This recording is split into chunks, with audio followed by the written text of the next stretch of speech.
SPSS या किसी भी सॉफ्टवेयर में डाटा रन करने से पहले कुछ चीज़ों का आपको पता होना बहुत ज़रूरी है, जैसे कि आपका टॉपिक क्या है और उस टॉपिक में कौन से वेरिएबल्स इंडिपेंडेंट हैं, डिपेंडेंट हैं, मॉड्यूलेटर या मीडिएटर का वर्क कर रहे हैं। इसके अलावा इन वेरिएबल्स के लिए कौन से स्केल्स आप यूज़ कर रहे हैं।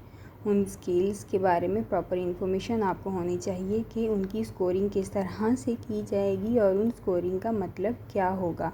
और अगर इसमें कोई रिवर्स स्कोरिंग भी है तो वो कौन से आइटम्स हैं जिनको हम रिवर्सली स्कोर करेंगे। इसके अलावा लास्ट में क्या वो एक सिंगल फैक्टर को मेजर कर रहा है, मतलब उस स्केल में एक ही वेरिएबल को मेजर किया जा रहा है या उसके अंदर बहुत से सब फैक्टर या सब वेरिएबल्स भी मौजूद हैं। इसके बाद इन रिज़ल्ट्स में को जो कि आपकी आउटपुट फाइल में एसपीएसएस में आएंगे उनको वर्ड की फाइल में किस तरह से लिखना है। इसके लिए आपको टेबल के फॉर्मेट का पता होना चाहिए और उस टेबल के अंदर स्पेसिफिक एनालिसिस हाइपोथेसिस को चेक करने के लिए रन किया जाएगा, उसके लिए कौन सी स्पेसिफाइड वैल्यूज़ रिक्वायर्ड हैं और उन वैल्यूज़ का मतलब क्या होगा। इन सब को लिखने के लिए या फॉर्मेटिंग के लिए हमें अमेरिकन साइकोलॉजिकल एसोसिएशन का मैनुअल रिक्वायर्ड होगा। फॉर एग्जाम्पल, अगर आपका टॉपिक है child birth experiences predict the relationship between child birth attitude and self efficacy believes in pen, तो यहाँ पर आपके पास फर्स्ट वेरिएबल है चाइल्ड बर्थ एक्सपीरियंसेस जो प्रेडिक्ट कर रहा है रिलेशनशिप को बिटवीन चाइल्ड बर्थ एटीट्यूड और self efficacy believes in pen में। यहाँ पर चाइल्ड बर्थ एक्सपीरियंसेस आपके पास इंडिपेंडेंट वेरिएबल है और यहाँ पर इस टॉपिक के अकॉर्डिंग ये एक मॉड्यूलेटर का वर्क कर रहा है और between child birth attitude and self efficacy believes in pen. Child birth attitude भी एक इंडिपेंडेंट वेरिएबल है और सेल्फ एफिकेसी बिलीव्स एक डिपेंडेंट वेरिएबल है। तो यहाँ पर आप रिलेशनशिप चेक करेंगे, डायरेक्ट रिलेशनशिप चेक करेंगे पहले चाइल्ड बर्थ एक्सपीरियंस का सेल्फ एफिकेसी बिलीव के साथ, उसके बाद चाइल्ड बर्थ एटीट्यूड का सेल्फ एफिकेसी बिलीव्स पर। दैट मीन्स हम इन तीनों वेरिएबल्स को एक साथ चेक करने वाले हैं कि इनका एक दूसरे के साथ क्या रिलेशनशिप है और उसके बाद इन ऊपर वाले इंडिपेंडेंट या मॉड्यूलेटर का डिपेंडेंट वेरिएबल के ऊपर क्या इम्पैक्ट या इफ़ेक्ट है।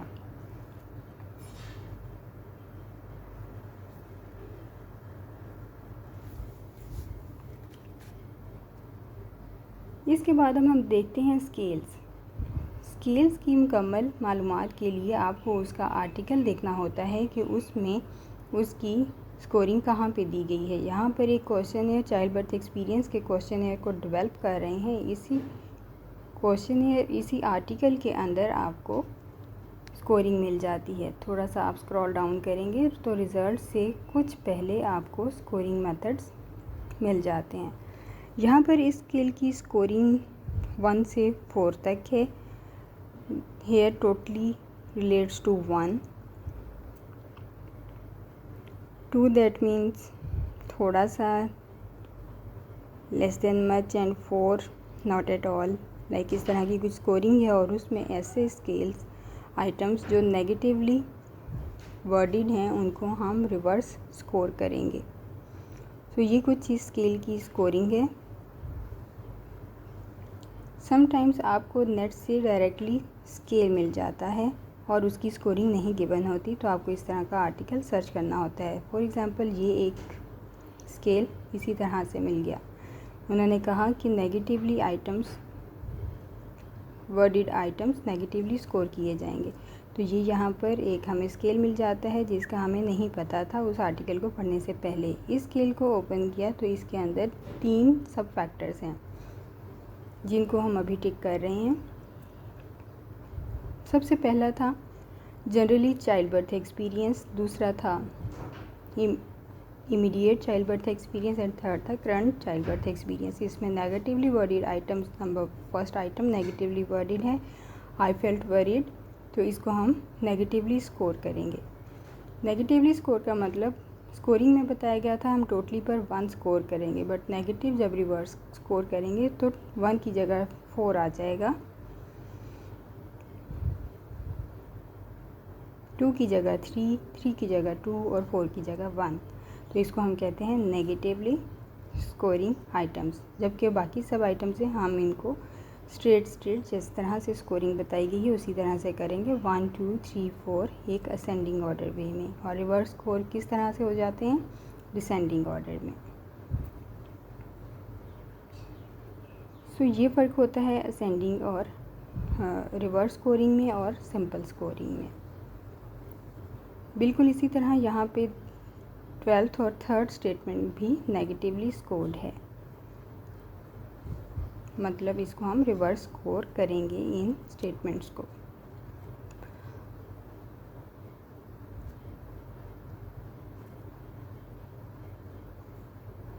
यहाँ पर हमने जो स्केल देखा, यहाँ पे चाइल्ड बर्थ एक्सपीरियंसेस को हम एज अ मॉडरेटर देख रहे हैं और इंडिपेंडेंट वेरिएबल भी देख रहे हैं। अब नेक्स्ट बारी है चाइल्ड बर्थ एटीट्यूड की।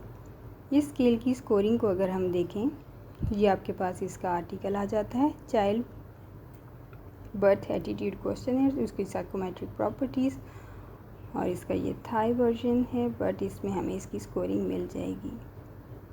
इसमें भी ये कह रहे हैं दैट 16 आइटम्स हैं, 1 to 4 इसकी स्कोरिंग है, and high score means high negative attitude.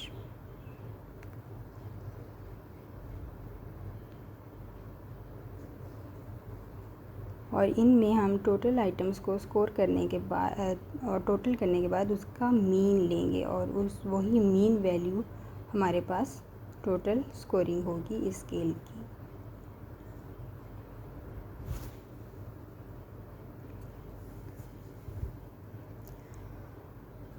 Next हमारे पास है पेन सेल्फ एफिकेसी क्वेश्चनर। उसका भी हमने एक आर्टिकल देखा, और उस आर्टिकल के अंदर बताया गया कि इसमें टोटल 10 आइटम्स हैं और उसकी 0 से 7 तक स्कोरिंग करनी है।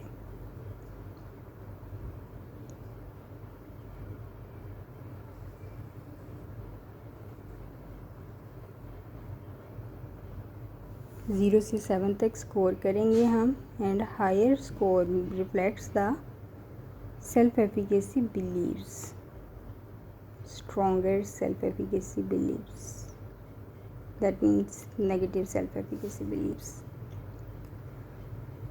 सो इन सब क्वेश्चनर्स को लेके, स्केल्स को लेके हम अपने रिसर्च के लिए एक बुकलेट रेडी कर लेते हैं, जिनमें इन सारे क्वेश्चनर्स को स्टेप बाय स्टेप राइट कर लेंगे। उससे पहले हम अपने डेमोग्राफिक्स लिखते हैं, जहाँ पे name, number of pregnancies, age, number of children, education etcetera, ये सब आपके सैम्पल की करैक्टरिस्टिक्स होती हैं, जिनको हम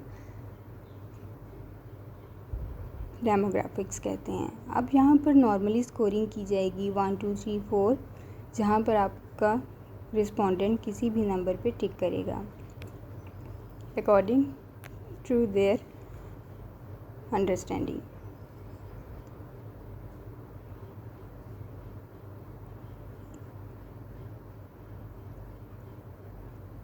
यहाँ पर क्योंकि इस स्केल के अंदर ये 16 आइटम्स का स्केल है चाइल्ड बर्थ एटीट्यूड का, इसमें अगर वो नंबर 4 पर टोटली क्लिक कर देते हैं या फिर नंबर 2 पे क्लिक कर देते हैं तो इट्स ओके। इस तरह के क्वेश्चनर को हम अपनी डाटा फाइल या SPSS फाइल के अंदर ऐड कर सकते हैं। दूसरे स्केल को देखें तो यहाँ पर इसमें हमारे पास रिवर्स स्कोरिंग मौजूद है, मतलब फर्स्ट पर हम 4 3 2 1 टाइप की हम स्कोरिंग करेंगे, और इस तरह के स्केल पर जहाँ पे रिवर्स स्कोरिंग मौजूद होती है, अगर कोई नॉट एट ऑल पे एक तरतीब में क्लिक कर देता है या टोटली पर एक तरतीब में क्लिक कर देते हैं, तो क्या ये ठीक होगा?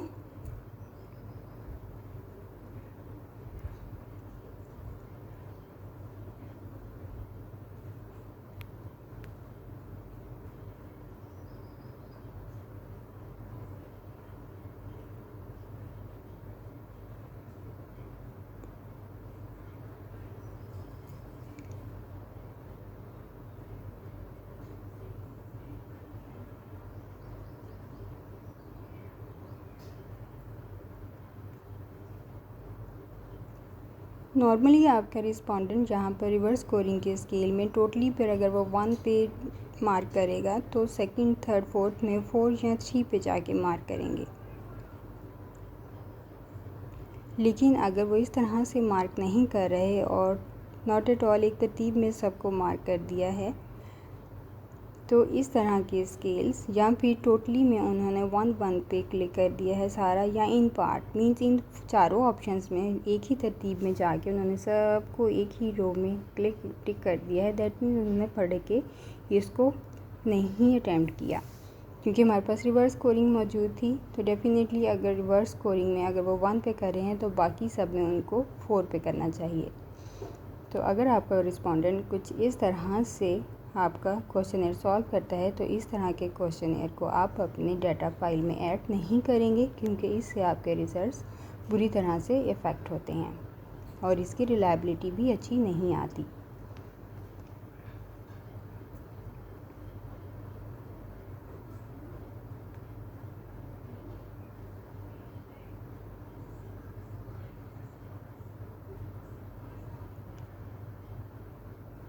इसी तरह से थर्ड स्केल को भी एंटर कर लेंगे, जिसके 10 स्केल्स हैं। इन सब को एंटर करने के बाद यहाँ पर आपकी एसएस की डाटा फाइल रेडी है। बज़ाहिर इसमें कोई मिसिंग वैल्यू नज़र नहीं आ रही। 164 का टोटल स्कोर है जो इसमें मौजूद है। मीन्स टोटल पार्टिसिपेंट्स या सैम्पल साइज़ सॉरी मतलब टोटल पार्टिसिपेंट्स 164 हैं, उन सब का डाटा यहाँ पर ऐड हो चुका है। अब हमने सबसे पहले क्या करना है, रिवर्स स्कोर वाले आइटम्स को रिवर्स स्कोरिंग करनी है उनकी। तो उन आइटम्स को हम यहाँ से सिलेक्ट करेंगे, कंप्यूट इनटू सेम वेरिएबल्स में जाएंगे, data transform compute into same variables को 1 बाय 1 सेलेक्ट करेंगे। फिर हम आइटम 1, 12th और 3rd का रिवर्स स्कोरिंग थी, ओल्ड एंड न्यू वैल्यूज़ पे क्लिक करेंगे। पहले ओल्ड वैल्यू लिखेंगे क्या है। ओल्ड वैल्यू अगर हमारे पास, इसको एंटर करने से पहले आप यहाँ पर देख सकते हैं कि जो हमारी स्टेटमेंट नंबर 1 है CBE 1 की, यहाँ पर 1 लिखा हुआ है। इसी तरह 12 और 13 पे भी 1 ही लिखा हुआ है। अब हम इनको रिवर्स स्कोर करने जा रहे हैं। आइटम सेलेक्ट कर लिए, ओल्ड एंड न्यू वैल्यूज़ लिखेंगे। अब हमने रिवर्स में क्या करना है, पहले ओल्ड वैल्यू लिखेंगे 1 = 4, जैसे मैंने आपको लास्ट स्केल में बताया था कि रिवर्स में उल्टा हो जाती है सारी नंबरिंग। ओल्ड वैल्यू 2 है तो न्यू वैल्यू 3 होगी। एक तरफ हम असेंडिंग ऑर्डर में जा रहे हैं, दूसरी तरफ डिसेंडिंग ऑर्डर में जा रहे हैं। सो 3 है तो new value 2 and old value 4 है तो न्यू वैल्यू 1 हो जाएगी। इसको हम ऐड करते जाएंगे। सब लिख लिया हमने, कंटिन्यू करेंगे, ओके करेंगे। नाउ यू कैन सी 1 4 में चेंज हो गया, और 12th और 3rd स्टेटमेंट को भी देखें तो ये 4 हो गई है, पहले 1 थी। फाइल को आप सेव कर लेंगे। अब हम दोबारा से ट्रांसफॉर्म में जाएंगे, कंप्यूट वेरिएबल्स। अब हम यहाँ पर स्कोरिंग करेंगे, टोटल स्कोर्स निकालेंगे स्केल्स का। सबसे पहले हमारे पास एक एटीट्यूड का स्केल था, यहाँ पर हमें मीन वैल्यू फाइंड करनी है। तो आप सबसे फर्स्ट कॉलम में जाएंगे, जो आपको राइट साइड पे नज़र आएगा, वहाँ पे आल को सिलेक्ट करेंगे। उसके बिल्कुल बॉटम में आपको एक दूसरा कॉलम नज़र आएगा, वहाँ से आपने मीन को सिलेक्ट करना है। ये मीन लिखा हुआ है, इसको हमने क्लिक करना है, और ये यहाँ पर एक वैल्यू आई, और अप रो पे क्लिक करेंगे और ये ऊपर आपके बॉक्स में आ गया। क्वेश्चन मार्क जहाँ पे लिखा हुआ है उस क्वेश्चन मार्क की जगह आपने वैल्यू ऐड करनी है। टारगेट वेरिएबल क्या है उसका नाम लिख देंगे, चाइल्ड बर्थ एटीट्यूड तो CBA लिख दिया हमने। यहाँ पे वेरिएबल का नाम बिल्कुल इसी तरह लिखेंगे जैसे हम SPSS की फाइल में लिखते हैं, means no any character, no any space. So हम क्वेश्चन मार्क की जगह 1 बाय 1 एक स्टेटमेंट सेलेक्ट करेंगे और उसको ऐड करेंगे, और कॉमा से इन सारे आइटम्स को सेपरेट करेंगे। क्लिक करेंगे, एरो से उसे नेक्स्ट लेके जाएंगे। Now all statements are ready, okay पे क्लिक करेंगे, और ये आपके पास वेरिएबल व्यू में ये वेरिएबल ऐड हो गया। जो हमने वेरिएबल नेम लिखा था वो वेरिएबल नेम की कॉलम में आ चुका है और अब हम इसको लेबल कर देंगे चाइल्ड बर्थ एटीट्यूड, जैसे कि ये मैंने आपको फर्स्ट लेक्चर में समझाया था, what is name and labelling. तो ये हमारे पास डाटा व्यू में भी टोटल स्कोरिंग आ चुकी है, मीन्स इसका मीन आ चुका है। इसी तरह से हम सेकंड स्केल को कंप्यूट करेंगे। इससे पहले इसको रीसेट कर लेंगे। रीसेट में हम इसका नाम लिखेंगे like general child birth experience, क्योंकि इस स्केल में हमारे पास 3 सब वेरिएबल या सब फैक्टर्स है, तो उन तीनों को हम अलग अलग स्कोर करेंगे। इसकी स्कोरिंग सिंपल है, जस्ट आइटम्स को प्लस कर लेना है। 1 आइटम को सिलेक्ट किया, एरो से नेक्स्ट किया, दरमियान में प्लस का साइन लगाया और फिर नेक्स्ट आइटम को सिलेक्ट करेंगे और आगे मूव करेंगे, प्लस के साइन के साथ सेपरेट करते जाएंगे। और इसमें 7 स्टेटमेंट थी, 7 सिलेक्ट की, ओके किया और यहाँ पर हमने उसको लेबल कर दिया। And here you can see total values आ चुकी हैं। इसी तरह से हम दूसरे सब फैक्टर को भी प्लस करेंगे, लेबल करेंगे, डेसिमल को 0 करेंगे और ये भी हमारे पास ऐड होगी, स्कोरिंग होगी थर्ड फैक्टर की। उसी स्केल के थर्ड फैक्टर को हम लिखेंगे current child birth experience, label किया, 1 बाय 1 आइटम्स को सिलेक्ट किया, प्लस के साइन से सेपरेट किया एंड जहाँ पर स्कोरिंग हो चुकी टोटल उसको लेबल करेंगे। और फिर अब हमारे पास आता है थर्ड एंड लास्ट स्केल। इसमें भी हम इसको पहले वेरिएबल का नाम लिखेंगे, 1 बाय 1 सब वेरिएबल को सिलेक्ट करेंगे, उनको नेक्स्ट मूव करेंगे और प्लस के साइन के साथ सब आइटम्स को सेपरेट करते जाएंगे। ओके पे क्लिक करें और यहाँ पर आपके थर्ड स्केल की भी स्कोरिंग हो चुकी है। इसको लेबल करेंगे,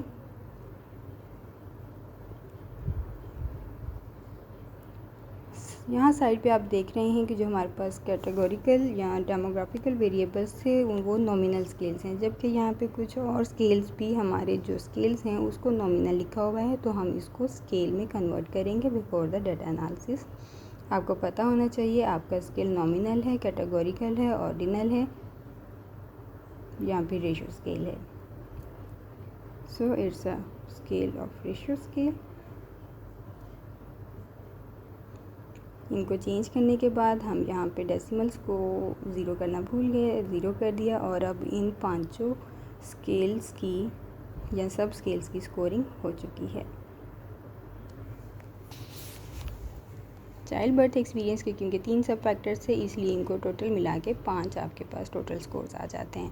अब हमें डिस्क्रिप्टिव स्टैटिस्टिक्स चाहिए। इसमें सबसे पहले फ्रीक्वेंसी को हम लिखेंगे, एनालाइज में जाएंगे, डिस्क्रिप्टिव स्टैटिस्टिक्स, वहाँ पे फ्रीक्वेंसी सेलेक्ट करेंगे और आपके जितने भी डेमोग्राफिक्स हैं या आपके सैम्पल की जो करैक्टरिस्टिक्स हैं उन सब को हम सेलेक्ट करके नेक्स्ट मूव करेंगे। स्टैटिस्टिक्स में जाके आप इसकी मीन वैल्यू भी कैलकुलेट कर सकते हैं। Continue and then okay. यहाँ पर आप देखें आपके पास सब फ्रीक्वेंसीज आ चुकी हैं, यहाँ पे कोई मिसिंग वैल्यू नहीं है। नेक्स्ट लेक्चर में मैं आपको बताऊंगी कि अगर मिसिंग वैल्यू होती है तो उसको किस तरह से डील करेंगे। अब एज में आपके पास आ गया 17 to 45 एज के लोग यहाँ पे मौजूद हैं। कितनी 17 साल की उम्र के 6 लोग हैं, 18 साल के 4 लोग हैं। बिल्कुल इसी तरह से अगर नीचे आते हैं तो 45 साल के 2 लोग हैं। फिर आपके पास एजुकेशन आ जाती है, उसमें किस एजुकेशन के कितने लोग हैं आपके सैम्पल के अंदर और उनकी क्या परसेंटेज है, सेकंड कॉलम में लिखा है और थर्ड कॉलम में लिखा है उनकी क्यूमुलेटिव परसेंटेज। बिल्कुल इसी तरह से फैमिली सिस्टम, न्यूक्लियर के कितने रिस्पोंडेंट्स थे और एक्सटेंडेड फैमिली के कितने रिस्पोंडेंट्स हैं। Then number of pregnancies 1 to 5 है नंबर ऑफ़ प्रेगनेंसीज़ और उसमें कितने रिस्पोंडेंट्स हैं। तो जिसकी फर्स्ट प्रेगनेंसी थी वो हमारे पास फ्रीक्वेंसी उनकी सबसे ज़्यादा है। Then percentage and cumulative percent. Then number of childrens 1 to 5 हैं ये भी। जिनका फर्स्ट बेबी है वो 96 लोग थे, फिर उनकी percentage and etcetera. Then delivery mode में कितने नॉर्मल हैं और कितने सी सेक्शंस हैं, उनकी फ्रीक्वेंसी, परसेंटेज और क्यूमुलेटिव परसेंटेज। देन उनके स्पाउस की जॉब क्या है, उनकी जॉब्स, और उसके आगे कितने लोग जिनके हस्बैंड्स डॉक्टर्स हैं और इंजीनियर हैं, बिजनेसमैन हैं एट्सेट्रा। अब इस फाइल को हम सेव करेंगे। डॉक्यूमेंट्स में सेव नहीं करना, आप अपनी किसी डिस्क में जाके सेव करें सी के अलावा। फाइल हमने सेव कर ली। अब इसी तरह से हम दोबारा एनालाइज में जाएंगे।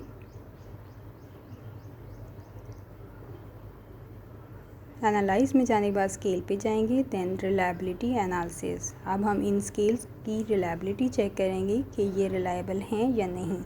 इसके लिए फर्स्ट आइटम हम in first scale child birth attitude में 16 आइटम्स हैं। उन 16 को सबसे पहले फर्स्ट स्टेटमेंट पे क्लिक करें, शिफ्ट के बटन को प्रेस करके रखें और 16 का जो लास्ट आइटम है उस पर जा क्लिक करें। सब ऑटोमेटिकली सिलेक्ट हो जाएंगे। नेक्स्ट पे क्लिक करेंगे, मूव हो गया। देन आप स्टैटिस्टिक्स पे जाएंगे और इसमें से आप इंटर आइटम कोरिलेशन में चेक कर सकते हैं कि आइटम्स के कोरिलेशन है या नहीं। कोरिलेट करेंगे और इस स्केल को लेबल करेंगे। लेबल बिल्कुल इसी तरह से करेंगे जिस तरह हम अपनी SPSS की वेरिएबल व्यू वाली विंडो में लेबलाइज करते हैं वेरिएबल्स को। यहाँ पर आपके पास इस स्केल की रिलायबिलिटी आ चुकी है, दैट इज़ 0.94 और it's very good reliability of this scale. अगर आपकी स्केल की रिलायबिलिटी 0.7 से ज़्यादा आ जाती है तो इसका मतलब कि आपका स्केल रिलायबल है आपकी करंट स्टडी के लिए। फाइल को सेव कर लिया। आप इसी फाइल विंडो के अंदर रहते हुए भी स्केल में जाकर रिलायबिलिटी एनालिसिस रन कर सकते हैं। ये आपकी मर्ज़ी, क्योंकि ये भी सेम रिज़ल्ट्स ही देगा। इसके अलावा अगर आपको मेन विंडो में ही रहना है तो वहाँ पे आप एनालाइज में जाएं, स्केल पे जाएं, रिलायबिलिटी एनालिसिस पे जाएं और अपना सेकंड स्केल सेलेक्ट करें जिसके अंदर हमारे पास 3 सब फैक्टर्स भी मौजूद हैं। उससे पहले आप इस विंडो को रीसेट करेंगे। फर्स्ट आइटम पे क्लिक किया, शिफ्ट के बटन को प्रेस करके रखा और लास्ट आइटम पे क्लिक किया। सब सेलेक्ट हो गए, उनको नेक्स्ट मूव किया और चाइल्ड बर्थ एक्सपीरियंस को लेबल किया एंड ओके किया। एंड यहाँ पर आपकी इस पूरे स्केल की रिलायबिलिटी आ गई आपके पास 0.92 इट्स वेरी गुड रिलायबिलिटी। अब हम इसके सब फैक्टर्स की अलग अलग रिलायबिलिटी फाइंड आउट करेंगे। 3 फैक्टर्स हैं तो तीनों फैक्टर्स की पहले 7 आइटम्स हमारे पहले फैक्टर को, इसी स्केल के पहले फैक्टर को मेजर करते हैं। 7 आइटम्स को हमने सेलेक्ट किया, नेक्स्ट मूव किया, इसको हमने लेबल किया, general child birth experience okay किया और इसकी रिलायबिलिटी आ गई।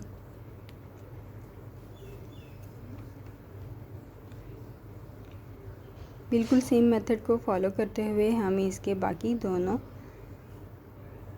सब फैक्टर्स की भी रिलायबिलिटी फाइंड आउट कर लेंगे। रीसेट किया,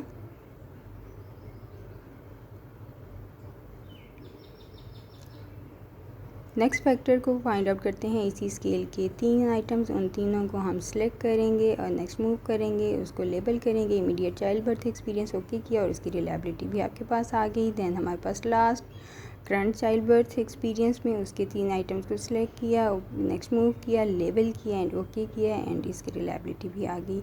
अब इसी तरीके को फॉलो करते हुए आपके पास लास्ट स्केल है जिसमें हमारे पास एक ही फैक्टर है, हमने उसको भी इसी तरह से फाइंड आउट कर लिया। हमारे पास सब स्केल्स की रिलायबिलिटी आ चुकी है। इसको टेबल में किस तरह लिखना है, इसके लिए 7th एडिशन फॉलो किया जा रहा है आजकल अमेरिकन साइकोलॉजिकल एसोसिएशन का। इसके पेज नंबर 327 पर जाएं तो यहाँ पर आपको सैम्पल टेबल्स मिल जाते हैं कि अगर आपको फ्रीक्वेंसीज राइट करनी है तो किस तरह से टेबल में राइट करेंगे। ऊपर जेंडर लिखा है, देन मेल एंड फीमेल को थोड़ा आगे करके लिखा है, बिल्कुल राइट साइड पे लिखेंगे और इसके सब फैक्टर्स हैं तो उनको थोड़ा सा नेक्स्ट मूव करेंगे। लिखना कैसे है, ऊपर टेबल 1 लिखा है, आपका जो भी टेबल है उसकी नंबरिंग लिखें, उसका टाइटल लिखें और उसके बाद आपको कुछ इस तरह से इसके अंदर जितने भी फैक्टर्स हैं, करैक्टरिस्टिक्स हैं, जो भी आपके डेमोग्राफिक्स हैं उनको लिखेंगे, उसकी नंबर और परसेंटेज आपको चाहिए होती है। एक बात याद रहे, जो टेबल का टाइटल है वो अपर एंड लोअर केस में होता है और इटैलिक होता है। दरमियान में कहीं भी आपको लाइंस नज़र नहीं आएंगी। टॉप पर आपके टाइटल के नीचे जो उसकी वैल्यूज़ हैं कि आपकी कौन सी कॉलम में कौन सी वैल्यू है, उसके ऊपर और नीचे आपको लाइंस लगानी है और बिल्कुल लास्ट में बॉटम में जाके साइकोमेट्रिक प्रॉपर्टीज़ हैं तो आपको मीन, एसडी, रेंज और उसका क्रोनबेक अल्फा रिक्वायर्ड होता है। रेंज मीन्स कौन से क्वेश्चन से लेके कौन से क्वेश्चन तक की आप ये रिलायबिलिटी फाइंड आउट कर रहे हैं। फैक्टर्स हैं एक स्केल के, उसके सब फैक्टर्स हैं तो किस तरह से आपको स्केल में लिखना है। इसी तरह से ये सारे सैम्पल टेबल्स आपको एपीए मैनुअल में मिल जाते हैं और आपकी कौन सी वैल्यूज़ आपको स्पेसिफिक टेस्ट में रिक्वायर्ड हैं वो भी आपको यहीं से मिलती हैं। नीचे डिस्क्रिप्शन भी लिखी हुई है कि आपको डिस्क्रिप्शन किस तरह से राइट करनी है। ये हमारा कोरिलेशन टेबल, वेरिएबल्स की नंबरिंग करेंगे और ऊपर नंबर ऑफ़ कॉलम्स में आप जस्ट नंबर्स लिखेंगे, वहाँ वेरिएबल्स लिखने की ज़रूरत नहीं होती क्योंकि उससे टेबल लंबा हो जाता है। अपनी नेक्स्ट वीडियो में मैं आपको ये सब बहुत डिटेल से बताऊंगी। आई होप आपको ये सब समझ आ गया होगा और टेबल्स को किस तरह से SPSS में रन करना है उसके लिए आपको discovering statistics using IBM SPSS statistics Andy Field की बुक को लाजमी पढ़ना चाहिए। It will be very helpful to run test in analysis. Now all is clear and all is explained. Next analysis के लिए आप मेरी नेक्स्ट वीडियो को लाजमी देखिएगा। Thanks for watching. जाने से पहले चैनल को सब्सक्राइब कर दें और लाइक का बटन प्रेस करना बिल्कुल मत भूलें, ताकि दूसरे लोगों तक भी ये लेक्चर बआसानी पहुंच सके।